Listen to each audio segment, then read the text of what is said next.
jellyfish lamp na to, ayan no, gumagalaw, tapos lilipad-lipad na ganyan. Totoo kaya? Gayahin natin, dali! Ayan no!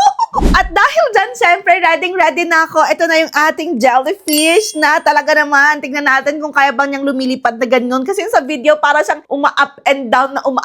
Ito parang nakastand lang naman na ganito. Pero before natin i-try yan, shout out kay Mel Bebs Balls. Siya ang nag-mention sa akin sa video na yon. Kaya tara, i-try na natin. Doon tayo sa madilim. Guys, ang dilim. Sobrang dilim. So, eto na. I-try na natin kung maganda ba ito. Ayan na, madilim talaga siya. Ayan na, on ko na.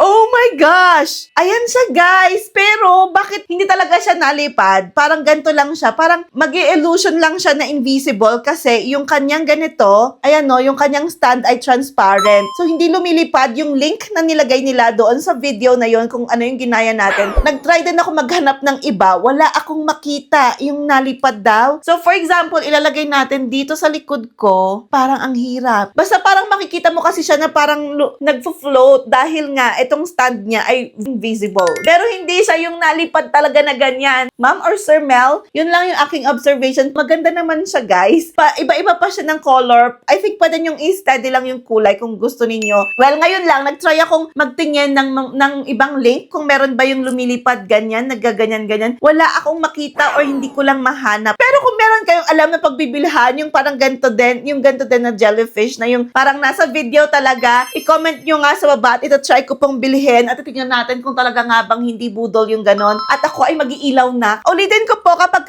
babasehan natin yung video na pinanood natin na parang nag-up and down, nagfo-float siya na pag ganyan-ganyan yung jellyfish doon sa video, budol po yung binigay nilang link. So, hindi sila parehong-pareho doon sa video kasi ito, hindi siya nagfo-float eh. Ganyan lang siya. Magbibigay lang siya ng parang illusion na magfo-float siya kasi nga parang invisible yung kanyang stand. Pero hindi siya nag-up and down na kagaya nung nasa video. At kung meron pa kayong gustong ipa-try na iba, i-mention niyo lang ako at ito try po natin gayahin yan. Sana nakatulong tong video na to. Bye-bye!